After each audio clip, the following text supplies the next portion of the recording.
कोई भी जीव कर्म के कारण दुखी नहीं होता। कोई कर्म का उदय जीव को दुख नहीं दे सकता। जीव अपने मोह से दुखी होता है। कैसे दुखी होता है? तुम्हारा बेटा खराब निकल गया तो तुम्हें लगता है बेटा खराब निकल गया इसलिए दुखी। गलत। तुम्हारा मोह है कि मेरा बेटा इसलिए दुख है। अगर मोह ना हो तो काय का दुख। और ये बात क्यों समझनी है? ये बात इसलिए समझनी है कि तुम कर्म पे दोष दे के बचने की कोशिश मत करो कि मेरी कोई गलती। तुम्हें अगर दुख का कारण अपना मोह दिखेगा तो तुम मोह के नाश का उपाय करोगे, और तुम्हें दुख का कारण कर्म दिखेगा तो तुम भगवान की चरणों में डले रहो। हे भगवान ये कर्म काट दे, हे भगवान, हे भगवान। ये कौन सा विधान करा दोगे? भक्तांबर विधान। शनि देवता को जल चढ़ाया हो, ख्याल में है ना?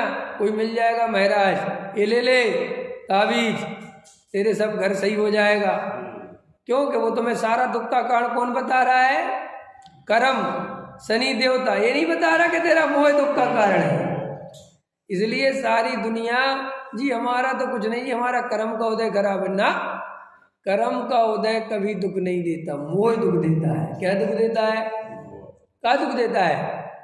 बोलो। हम विश्वास नगर में रह रहे हैं ना जी, हम सायदरे में रह रहे हैं ना जी साहब।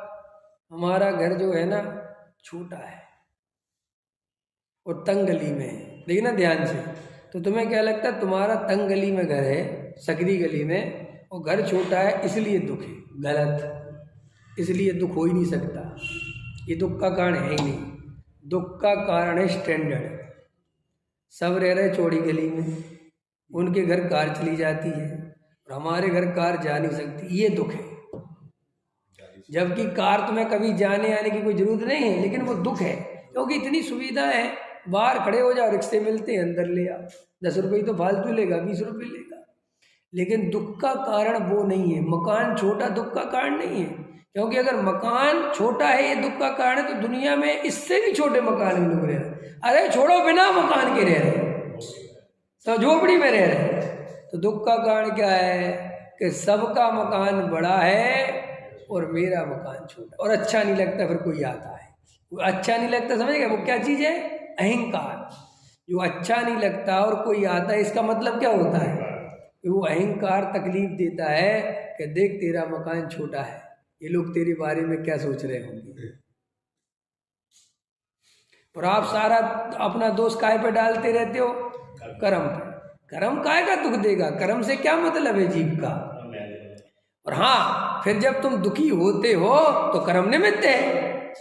इतनी सी बात है। अगर दुखी ना हो तो कर्म काय का निमित्त है? कुछ मुनिराज को कर्म का उदय आया तो मुनिराज को आया ही और चला गया। मुनिराज को कर्म के उदय ने किया क्या? कुछ सिगड़ी जली गज कुमार के ऊपर, तो कर्म के उदय से जली ना, जली। अब मैं ये कहता हूं कर्म के उदय से जल के भी गज कुमार का क्या बिगड़ गया? क्योंकि गज कुमार को तो यहाँ सिगड़ी जली और वहां केवल ज्ञान हो गया। उल्टा जितनी जितनी सिगड़ी जली उतनी उतनी लीनता और बढ़ गई। ख्याल में आया ना? कि ख्याल में आया, अरे कोई उदय आ रहा है, चलो डूब जाओ अपने स्वरूप में, तो केवल ज्ञान लेके उठे। अगर कर्म का उदय जीव को डिस्टर्ब करे तो जीव कभी मोक्ष ही नहीं जा पाए। जा सकता है मोक्ष? अगर अभी आप सोचो कि मेरे कर्म का उदय है, मैं कैसे तत्व विचार करूं, मैं कैसे निर्णय करूं, मेरी घर गृहस्थी ठीक नहीं है, बहुत है, तो भैया कभी कर ही नहीं पाओगे।